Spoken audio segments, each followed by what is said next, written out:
Hello guys, welcome to 68th episode of global and Indian affairs. तो चलिए जल्दी से 11 जुलाई के इवेंट्स कुछ देख लेते हैं। तो सबसे पहला इवेंट क्या है? International day of combating sand and dust storms 2023 कब ऑब्जर्व किया जाएगा? 12 जुलाई को। ठीक है। सो इवेंट्स पहले पहले पता चल रहा है तो इसीलिए हम बता दे रहे हैं, डिस्कस कर ले रहे हैं। ठीक है। सो ऐसा नहीं चाहता कि मैं जाके बाद में मिस हो जाए। ठीक है। सो 12 जुलाई मुझे पता चला, आज तो 11 जुलाई का एपिसोड कवर कर रहे हैं। ठीक है। तो 12 जुलाई के बारे में पता चला तो मैंने डाल दिया है। सो अगला इवेंट भी देखिए 12 जुलाई को ही है। Anyway, recognizing that sand and dust storms and their negative impacts at different scales are issues of international concern, the United Nations General Assembly proclaimed 12 July as the International Day of Combating Sand and Dust Storms। ठीक है। So international day of combating sand and dust storms कब observe किया जाता है? 12 जुलाई को। United Nations general assembly ने इसको एस्टेब्लिश किया था। ठीक है। अभी कब एस्टेब्लिश हुआ था ये ईयर तो बोला नहीं, मुझे किसी भी न्यूज़ आर्टिकल में ये चीज़ मिला नहीं। अगर फ्यूचर में मिलता है तो डेफिनेटली मैं डिस्कस कर लूँगा। ठीक है। तो जुलाई का जब important days of the month वाला एपिसोड में लाऊंगा उसमें डेफिनेटली कोशिश करूंगा कि ये मुझे पता चले एंड उसको अपडेट कर दूंगा। ठीक है। बाकी मई महीने का important days of the month जो है वो मैंने ऑलरेडी डाल दिया है। जून का कुछ ही दिनों में मैं डाल दूंगा। ठीक है। आप वीडियो डेफिनेटली देखिएगा एंड आशा करूंगा कि जो भी मैंने वीडियोस यहाँ पे अभी तक डाला है वो आपके प्रिपरेशंस में काफ़ी मदद कर रहा होगा। ठीक है। Anyway, main objective of this observance is to increase global understanding of the serious environmental, economic and social impacts caused by SDS यानी sand and dust storms and to promote action in order to mitigate their effects। तो basically इस दिन का उद्देश्य यही है कि जो सैंड एंड डस्ट स्टॉर्म्स है उसका जो इम्पैक्ट है, स्पेसिफिकली नेगेटिव इम्पैक्ट जो है, ठीक है, उसको कैसे एड्रेस किया जाए। ठीक है। उसका क्या environmental, economic and social impacts हो सकता है पहले से जान लेना। ठीक है। समझ लेना एंड देन अकॉर्डिंगली प्रिपेयर्ड रहना। ठीक है। एक्शंस लेके प्रिपेयर्ड रहना कि हाँ ऐसा अगर हुआ तो हम लोग इसको ऐसा टैकल करेंगे। ठीक है। वही मेन उद्देश्य है इसका। हमको सिर्फ दो चीज ध्यान में रखना है कि 12 जुलाई ये डे सेलिब्रेट किया जाता है and United nation general assembly ने इसको एस्टेब्लिश किया था। ठीक है। चलते हैं नेक्स्ट इवेंट पे। इंटरनेशनल मलाला डे 2023 कब ऑब्जर्व किया जाता है? 12 जुलाई को। तो ये मलाला डे जो है बेसिकली ऑनर करती है बर्थडे ऑफ मलाला यूसुफजई। ठीक है। आपको पता ही होगा वो एक वीमेन एम्पावरमेंट एक्टिविस्ट है। ठीक है। जो पाकिस्तान से बिलोंग करती हैं। फिर ये भी सुना ही होगा कि तालिबान ने उनके ऊपर अटैक कर दिया था जब वो बच्ची थी। एनीवे, सो यूसुफजई को ऑलरेडी नोबेल प्राइज मिल चुका है। ठीक है। One of the youngest recipients of Nobel peace prize. ठीक है। International Malala day 2023 will be addressing 10th anniversary of Malala Yousafzai event. So ठीक है, इस साल 10th एनिवर्सरी ऑब्जर्व किया जा रहा है बिकॉज ये फर्स्ट सेलिब्रेट किया गया था 2013 में, marking 1 year since Malala was attacked by the Taliban. So 2012 में उनको उन पे अटैक किया गया था। ठीक है। एंड 2013 में जो यूएन है बेसिकली इसको ऑफिशियली डेजिग्नेट किया था। सॉरी, यूएन ने डेजिग्नेट नहीं किया था, ये बेसिकली डेजिग्नेट हुआ था 2015 में। ओके। यूएन ने डेजिग्नेट किया था 12 जुलाई को to be observed as international Malala day, but first celebration 2013 में हुआ था। ठीक है। सो उस टाइम पे आपको पता नहीं होगा ये, सो मैं तब कॉलेज में पढ़ता था। ठीक है। उस टाइम पे इसको लेके काफ़ी मतलब हॉट टॉपिक था। ठीक है। तो 2013 में इसको ऑब्जर्व करने का प्राइमरी रीज़न वही था। ठीक है। और 2015 में इसको ऑफिशियल रिकॉग्निशन मिला। ओके। सो हमको यहाँ पे तीन चीज़ ध्यान में रखना है। एक तो है इंटरनेशनल मलाला डे कब ऑब्जर्व किया जाता है? जुलाई 12 को। ठीक है। दूसरा है किसके साथ एसोसिएटेड है? मलाला यूसुफजई। ठीक है।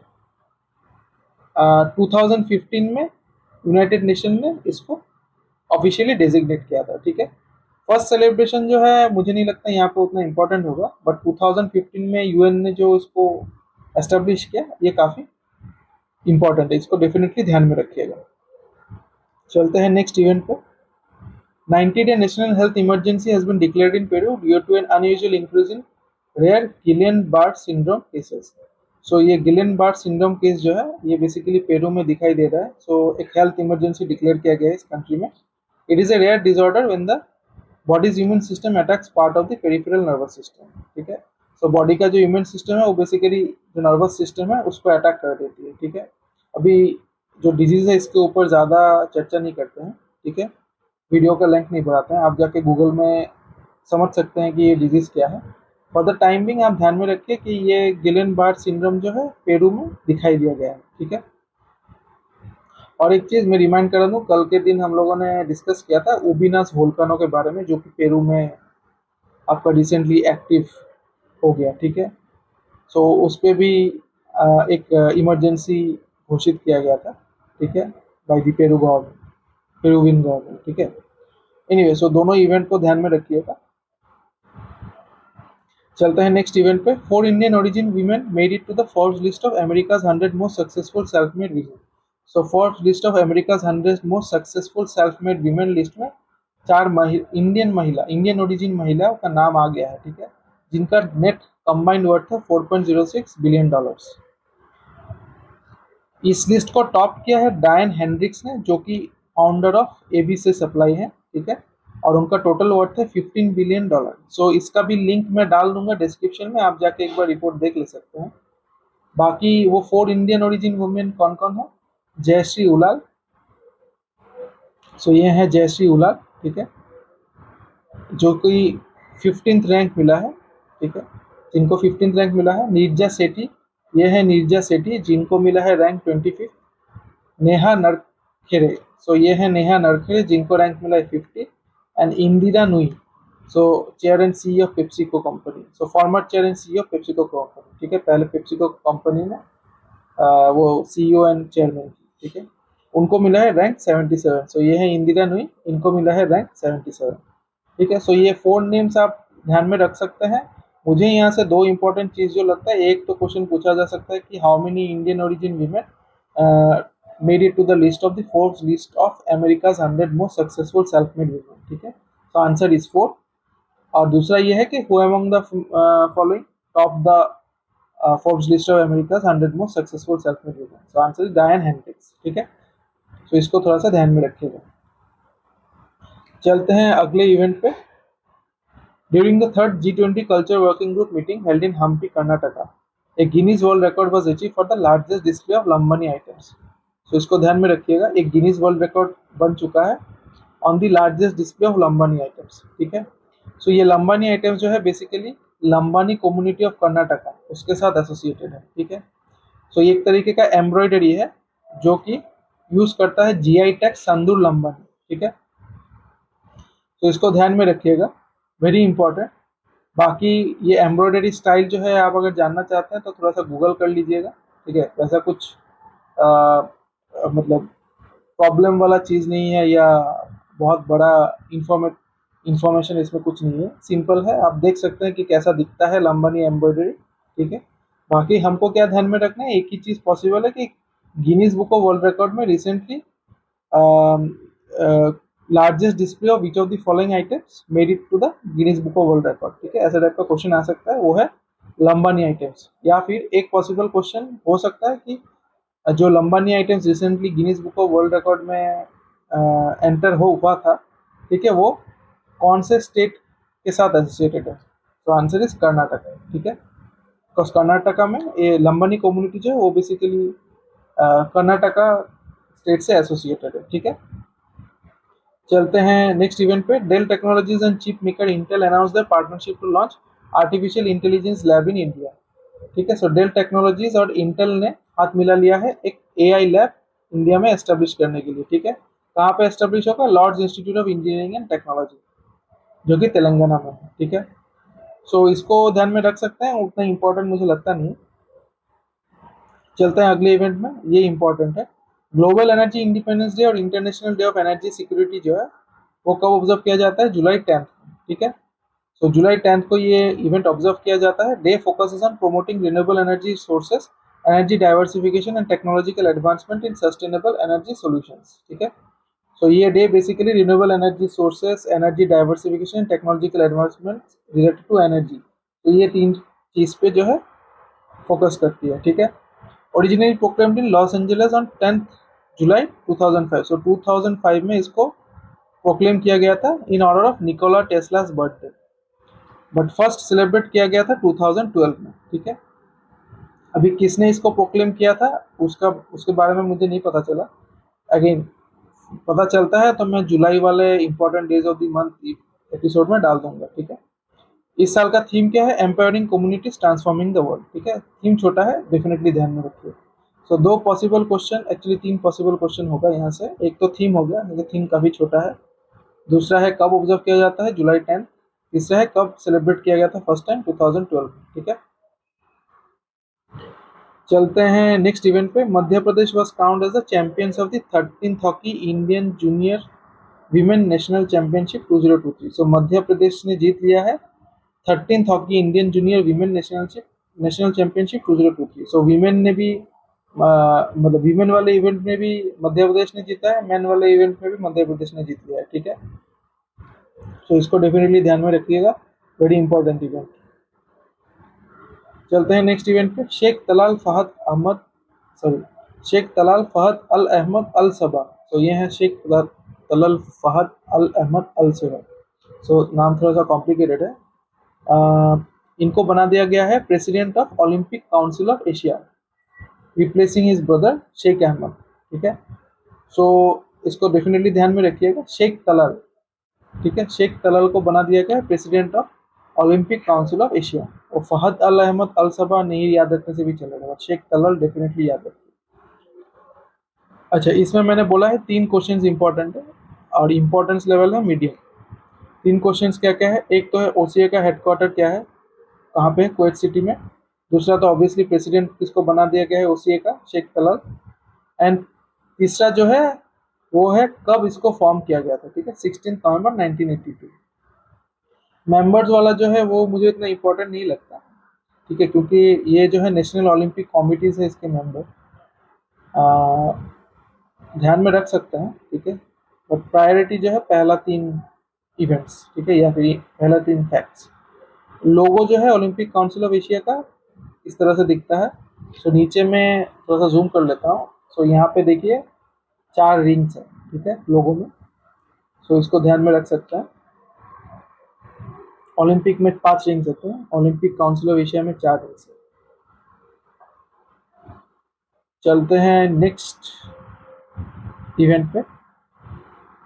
The International Tennis Federation awarded Justin Henin, a Belgian tennis player, its highest honor, the Philippe Chartier Award 2023। So international tennis federation जो है उसने अपना हाईएस्ट ऑनर फिलिप चार्टियर अवार्ड 2023 जो है किसको दे दिया है? जस्टिन हेनिन को। अच्छा, यहाँ पे मैंने पॉसिबल क्वेश्चन 1 दिया है। दूसरा और एक क्वेश्चन बन जाता है कि फिलिप चार्टियर अवार्ड 2023 कौन सा ऑर्गेनाइजेशन प्रोवाइड करती है, ठीक है। वो बेसिकली जनरल अवेयरनेस क्वेश्चन होगा। सो आईटीएफ प्रोवाइड करती है, इंटरनेशनल टेनिस फेडरेशन, ठीक है। The award has been named after former ITF president, was introduced in 1996। So ये अवार्ड जो है 1996 से दिया जा रहा है, ठीक है। बाकी जो है आप थोड़ा सा वीडियो को पॉज करके रीड कर लीजिएगा। ये है जस्टिन हेनिन, ठीक है। चलते हैं नेक्स्ट इवेंट पर। The centre announce to launch a unique initiative of setting up women only courts और नारी अदालत। सो वुमेन ओनली कोर्ट्स और नारी अदालत जो है सेटअप किया जाएगा एट विलेज लेवल, ठीक है। अभी इनिशियली पायलट होगा इन 50 villages each in Assam and Jammu and Kashmir, ठीक है। तो आसाम एंड जम्मू एंड कश्मीर में 50 विलेजेस में पायलट होगा ये नारी अदालत या फिर वुमेन ओनली कोर्ट्स, ठीक है। अभी एक एक नारी अदालत में जो है 7 से 9 मेंबर रहेंगे जिनको न्याय सखीस बोला जाएगा, ओके। एंड ये जो न्याय सखीस है इनमें से एक जो है उनको बनाया जाएगा मुख्य न्याय सखी, ठीक है, यानी चीफ बोल सकते हैं। तो न्याय सखी के चीफ जो होंगे एक को बनाया जाएगा जिनका टर्म रहेगा 6 मंथ, ठीक है। एनीवे हमको इसमें एक ही चीज ध्यान में रखना है कि विमेन ओनली कोर्ट्स और नारी अदालत जो पायलट किया जाएगा कौन से 2 स्टेट में किया जाएगा? आसाम एंड जम्मू एंड कश्मीर, ठीक है। बाकी आप थोड़ा सा वीडियो को पॉज करके रीड कर लीजिएगा, ओके। चलते हैं नेक्स्ट इवेंट पे। Indian mango festival aamras was launched in Moscow, Russia, ठीक है। तो ये एक इंडियन फेस्टिवल लॉन्च किया गया था मॉस्को में, रशिया में, जिसका नाम है आम रस। तो वहाँ पे different varieties of Uttar Pradesh mangoes, ठीक है, डिस्प्ले किया गया था। फिर लोग उसको मतलब कंज्यूम भी किए थे। तो ये 5 वैरायटी थे। एनीवे, मेन पर्पस इस इवेंट का यही था कि यूपी को as a destination for investment display करवाना, ठीक है, कि यूपी में आके रशिया इन्वेस्ट करे। सो वही मेन उद्देश्य था इसका। सो इसमें से एक ही क्वेश्चन पॉसिबल है, तो आप ध्यान में रखिएगा कि इंडियन मैंगो फेस्टिवल जो है वो मॉस्को रशिया में हुआ था, ठीक है। चलते हैं नेक्स्ट इवेंट पे। Gujarat CM Bhupendra Patil and union minister of state for communications Devnish Chauhan launch the Antyodaya Shram Suraksha accident insurance scheme, ठीक है। सो Antyodaya Shram Suraksha accident insurance scheme कौन से स्टेट में लॉन्च किया गया है? गुजरात में, ठीक है। So very important. और Gujarat became the first state in India to launch a scheme for the welfare of labourers. तो ये भी ध्यान में रखिए। तो दो क्वेश्चंस पॉसिबल है, एक तो कि कौन से स्टेट में Antyodaya Shram Suraksha accident insurance scheme launch किया गया है, वो है गुजरात। दूसरा है कि कौन सा स्टेट रिसेंटली बन चुका है first in India to launch a scheme for the welfare of labourers, Gujarat, ठीक है। बाकी सेकंड एंड थर्ड पॉइंट थोड़ा सा रीड कर लीजिएगा, वो स्कीम रिलेटेड थोड़ा सा इंफॉर्मेशन है, ठीक है। चलते हैं नेक्स्ट इवेंट पे। Indian GM D Gukesh defeated Vishwanathan Anand in a rapid clash at the super United rapid and blitz crochet. So super United rapid and blitz crochet एक इवेंट हुआ था चेस लीग, ठीक है। सो वहाँ पे जीएम यानी grand master D Gukesh जो है उन्होंने डिफीट कर दिया विश्वनाथन आनंद, ठीक है। बट इवेंट जो है उसमें जीता था एक्चुअली, मतलब टॉप किया था मैग्नस कार्लसन ने, ठीक है। अभी डी गुकेश ने विश्वनाथन आनंद को हरा दिया। तो ये काफी इंपॉर्टेंट न्यूज, मतलब ये न्यूज लेके काफी चर्चा हो गया, ठीक है। बिकॉज विश्वनाथन आनंद जो है एक टाइम चेस में मतलब अनबीटन थे, ठीक है। सो वर्ल्ड के टॉप में थे वो विश्वनाथन आनंद। अभी डी गुकेश ने उनको हरा दिया, तो ये बहुत बड़ा इवेंट हो गया। बट एनीवे, इस super United rapid and blitz crochet को जीता किसने? मैग्नस कार्लसन ने। अच्छा, ये जो इवेंट है ये basically third stage on the 2023 grand chess tour है, ठीक है। तो 2023 का जो ग्रैंड चेस टूर चल रहा है उसका थर्ड स्टेज था ये super United rapid and blitz crochet. ये आपके जस्ट इन्फॉर्मेशन के लिए, इसमें से क्वेश्चन आने लायक कुछ है नहीं। और एक चीज है कि ये जो super United rapid and blitz crochet हुआ था ये जाग्रेब में हुआ था, ठीक है। तो इसको ध्यान में थोड़ा सा रख सकते हैं। मेरे हिसाब से एक क्वेश्चन आ सकता है कि Super United rapid and blitz Croatia chess event किसने जीता? मैग्नस कार्लसन ने। दूसरा ये आ सकता है कि कहाँ पे हेल्ड हुआ था, जो कि हाईली अनलाइकली है, ठीक है। अगर आ भी जाता है तो ध्यान में रखिएगा जाग्रेब में हुआ था। चलते हैं नेक्स्ट इवेंट पे। Operation Broader Sword, a joint operation conducted by India and the US to prevent global shipment of illegal drugs and medical devices through international mail systems stopped more than 500 shipments of unapproved prescription drugs and synthetic drug precursors from reaching American consumers। तो एक operation conduct किया गया था between India and US, जिसमें illegal drugs और medical devices को American country में पहुंचने में रोका गया था, ठीक है, पहुंचने से रोका गया था। The operation was carried out jointly by India's Directorate of Revenue Intelligence, US Food and Drug Administration, Customs Border Protection, Homeland Security Investigation, Drug Enforcement Administration and US Postal Inspection Service। So ये इतने सारे departments या फिर organisations ने ये operation conduct किया था। Anyway, हमको क्या ध्यान में रखना है कि ऑपरेशन बॉर्डर सॉर्ट जो है कौन से दो कंट्रीज के बीच में हुआ है? इंडिया एंड यूएस, ठीक है। चलते हैं नेक्स्ट इवेंट पे। Central government launch the third edition of A framework call national e governance service delivery assessment. So national e governance service delivery assessment central government ने लॉन्च किया है, जो कि थर्ड एडिशन में है, ठीक है। इसका ऑब्जेक्टिव क्या है? To measure depth and effectiveness of existing e governance service delivery mechanism from the citizen perspective. So जो भी online government service delivery mechanisms है, ठीक है, सो उन सबको इवेलुएट करने का मेन उद्देश्य है इस फ्रेमवर्क का, ठीक है। ये फ्रेमवर्क जो है online service index OSI of the UN e government survey उसके ऊपर बेस्ड है। और ये जो फ्रेमवर्क है वो मतलब ये फ्रेमवर्क के अंदर जो भी इवैल्यूएशन होता है वो एवरी 2 years होता है, ठीक है। लास्ट 2000 फर्स्ट हुआ था 2019 में एंड लास्ट हुआ था 2021 में। तो इस साल 2023 में वापस से हो रहा है, ठीक है। इस साल जो है 2 न्यू सेक्टर इंक्लूड किया गया है, tourism and public grievance. Framework will assess 59 mandatory services for states and union territories and 37 for central ministries. NESDA framework will include 3 new parameters to reflect the latest trend in digital governance, that are open government data, e-participation and leveraging emerging technologies. Anyway, एक ही possible question आ सकता है इससे कि national e governance service delivery assessment जो है वो किसने launch किया, ठीक है। एक पॉसिबल क्वेश्चन ऐसा हो सकता है। और दूसरा है कि मल्टी चॉइस वाला क्वेश्चन आ सकता है कि 2-3 आपको ऑप्शन दे देगा और बोलेगा कि इसमें से कौन सा स्टेटमेंट सही है या गलत है, ठीक है। वैसा टाइप का क्वेश्चन आ सकता है, आगे जाके हम डिस्कस करेंगे इस पर। चलते हैं नेक्स्ट इवेंट पे। CM Naveen Patnaik launch the आम पोखरी स्कीम इन उड़ीसा। तो आम पोखरी स्कीम कहाँ पे लॉन्च हो गया, उड़ीसा में, ठीक है। To revive ponds lying unused in the urban areas of the state, ठीक है। तो इसका मेन उद्देश्य क्या है, जो भी पॉइंट्स मतलब जो भी पॉइंट्स स्टेट में अनयूज्ड है, ठीक है, उनको रिवाइव करना है, मेन उद्देश्य है इस स्कीम का, ओके। अंडर द आमा पोखरी scheme 2000 large water bodies in 115 urban areas will be rejuvenated and its periphery will be renovated for healthy space for the public, ठीक है। This will be done in partnership with Mission Shakti, WSHG and educated young women and men who have passed out of college. Anyway, हमको ध्यान में रखना है आम पोखरी scheme जो है उड़ीसा में लॉन्च किया गया, ठीक है। अच्छा, इस इवेंट से रिलेटेड एक चीज मेरे को और मिला। सो बेसिकली जब सीएम लॉन्च कर रहे थे नवीन पटनायक, तो उन्होंने और एक चीज किया था, अनंत मल्लिगौर, ठीक है, जो कि लेक मैन ऑफ इंडिया के नाम से प्रसिद्ध है, ठीक है, इनको फेलिसिटेट किया गया था। सो इसीलिए मैंने यहाँ पे 2 पॉसिबल क्वेश्चंस डाला है। एक तो हो गया आम पोखरी स्कीम जो उड़ीसा में लॉन्च हो गया, दूसरा है लेक मैन ऑफ इंडिया किसको बोला जाता है, अनंत मल्लिगौर को, ठीक है। पहुंच गए हम हमारे लास्ट इवेंट पे। पंजाब नेशनल बैंक जो है उन्होंने लॉन्च कर दिया है यूपीआई 123 पे, ठीक है, जो कि एक आईवीआर बेस्ड यूपीआई सोल्यूशन है, ठीक है। सो the offering aligns with Digital Payment Vision 2025, propelling the nation towards a cashless and cardless society. With this, PNB aims to extend the benefits of UPI to a broader user base, including those without smartphones or in areas with low internet connectivity.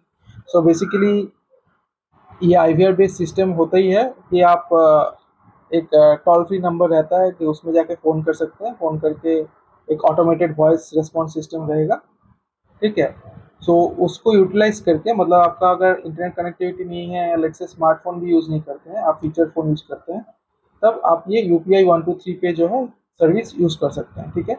PNB को छोड़ के कौन से bank ने ये चीज़ facility जो है implement किया है, पीएनबी को छोड़ के किया है IDFC first bank, city union bank and NSDL payments bank, ठीक है। हमारे लिए पॉसिबल एक ही क्वेश्चन है कि यूपीआई 123 पे जो है किसने लॉन्च किया है रिसेंटली, पंजाब नेशनल बैंक, ठीक है। चलिए कुछ क्वेश्चंस ट्राई कर लेते हैं जल्दी से। विच of the following teams won the 13th hockey India junior women national championship 2023, Madhya Pradesh. Antyodaya Shram Suraksha accident insurance scheme was recently launched by which of the following states, Gujarat. International Day of Combating Sand and Dust Storms is observed on 12 July. Which of the following states is at 2? So इस type का question आ सकता है। National e governance service delivery assessment framework is based on online service index of the UN e government survey. True. DARPG conducts the study of NESDA framework after every 2 years. True. NESDA 2023 will add 2 new sectors, tourism and public grievance. True. So all of the above. Who among the following was recently appointed as the president of the Olympic Council of Asia? Sheikh Talawi. Which of the following countries recently declared a national health emergency due to Guillain-Barré syndrome? So answer is Peru. The Operation Border Sword was a joint operation conducted by India and which of the following countries to prevent global shipment of illegal drugs and medical devices? US. International Malala Day is observed on 12 July.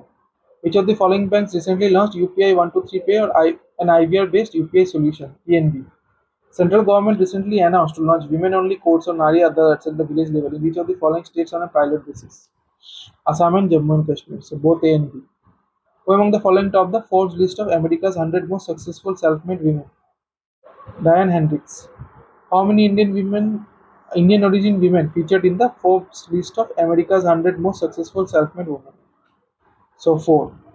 Recently, a Guinness Book of World Record was made for the largest display of each of the following items. Sandur Lambani, ठीक है, जो कि Karnataka state के साथ associated है. Indian Mango Festival Amras recently launched in Moscow.